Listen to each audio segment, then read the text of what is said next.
Good morning. So how do you get ChatGPT to recommend your business? While other people here in January are swimming, I am here to answer some of the most critical marketing questions for your business. Let's dive into it right now.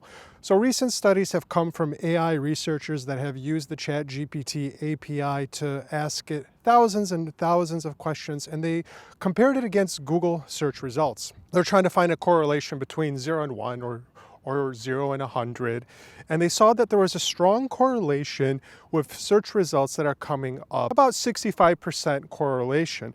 Now, they also compared it to Bing, and the Bing correlation wasn't as strong. The Bing correlation was about 55%, which is interesting because ChatGPT may not be treating Bing as a primary source because they have a partnership with Microsoft, it has a smaller market share, and obviously Google is a bigger beast in the arena. Now, what does that mean for your business that's already on Google, and how can you be found by AI search engines?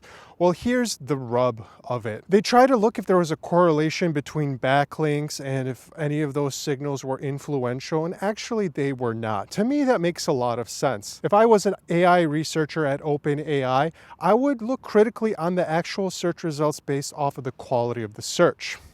Not only would I care about that the most, the algorithms at Google have already done all of the heavy lifting to qualify a lot of these search results. They're not always great, but for high intent, informational support, research, and solutions, they're quite good. They can understand the problem and the solution well enough to contrast against your competitors to see if you're worthy to come up for those search results. So how do you end up on the top 12 spots on Google? So page 1, page 2, you need to have high quality content that is topical for your industry, that has a great explanation, and it also satisfies the need. Not only satisfying the need of the search, but also satisfying the need for Google. Google will rank your website though on backlinks, not backlinks alone. Your homepage is going to get backlinks, and that's going to help elevate your status in Google. You're going to come up for page results without backlinks. That is not always the case. If you have competitors that are just as relevant as you are, and they have more backlinks, well, you can see how backlinks in this situation can be a vote. And without proper backlinking and a proper backlinking strategy, you may fall behind. Now, what else do we know based off of this result? What else do we know about getting your brand on Google? What else influences? Well, multimodal models, which is not just text-based, it's images, it's going to be memes, it's going to be videos, it's going to be audio. That doesn't influence the ChatGPT engine just yet. So you can look at this as a 1.0. ChatGPT search is a 1.0, and it's very text-oriented.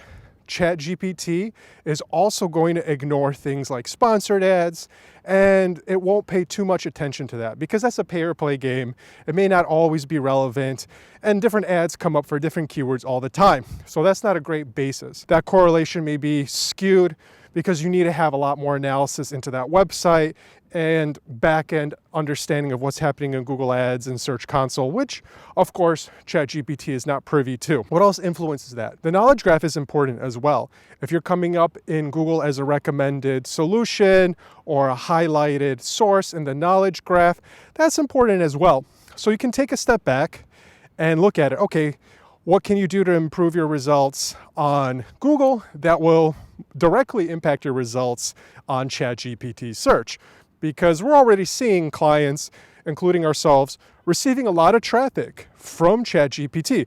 And that's a couple percentage points, and it's growing quickly now that ChatGPT search is available on the free tier. So how do you end up in the knowledge graph? It comes back to a previous video I mentioned where schema is important, optimizing your site for schema, article schema, business schema, people schema, any kind of schema that's relevant to your business. If you're in e-commerce, it could be product schema, etc., etc. The study does go on, and it looks into some competitive spaces such as SaaS, which is problem solution oriented, and finance, which is a very difficult niche because it's your money and your health, and Google has a lot of scrutiny in that niche already to see what the correlation between ChatGPT recommending your business will be, and also how Google is going to weight some of those searches. And this is good news because the tide is coming and it hasn't really enveloped everybody in search yet. So what happens when ChatGPT 2.0 comes out? ChatGPT 2.0, it could probably understand infographics. It can understand the videos. Not so much as watching the video, it can get a transcript of the video. ChatGPT 3.0, they can do a vision AI. It will watch the video, understand what's in the video, understand the elements in the video. Google AIs are already watching this video. We're just looking at a third party that's building the technology to watch Google. Kind of sounds inefficient, right? However, we're going to go that way. And I think Google down the line has to strike a deal with ChatGPT to share some of this data because it's a big language model. What's a language model, Mike? It's something they put together and it has parameters, and parameters are just like a point of data. And these language models, especially the ChatGPTs of the world, can have hundreds of trillions of parameters. ChatGPT 3 was about 70 billion parameters. That's something that can almost fit on a desktop computer without the need of internet. And the ChatGPT 01, that's in the hundreds of trillions. So these models are getting more sophisticated, they're being updated more frequently, and they're probably building models that are updating models, essentially crawling the internet and looking for the most relevant things. And how do you police that? Well, it makes sense. You trust Google as being one of the most established authorities to already have the scrutiny in ranking it, and a third party can come in and scrape it. Of course, that's not sustainable. And of course, Google can put an end to it, maybe. They've gotten this far. Some takeaways from here is you have to look at your business and see what it's coming up for on Google. Transactional keywords are not always relevant because if we're talking about optimizing for transactional keywords, ChatGPT ads are going to come and you're going to pay for those transactional keywords or those transactional recommendations in the funnel. In that chat, the 20 minutes somebody is going to spend talking to ChatGPT, researching something, and voila, you pop up, other brands pop up, and you're going to have to pay more if you're going to pop up more consistently. You're going to probably have to pay more to be the featured brand, to be the sponsored brand. ChatGPT is already testing different positions for recommendations, and they're analyzing what customers are doing. So down the line, when they introduce ads, they already know what people are going to look for. Now, this is encouraging because this is a new search engine, and ChatGPT is laying the blueprint of what Google is going to do. And who knows, there could be other search engines just around the corner that are going to blow ChatGPT out of the water. And at the end of the day, if you don't have the right content on your website, you're not coming up for schema, those search engine robots, they're never going to find you. So make sure you're investing in your SEO right now. SEO is simple. You're investing in your communication. This is your website. You're going to have constant iterations. It's like writing a novel without an ending. You're writing all the chapters. You're revising the chapters. And that's the process of SEO.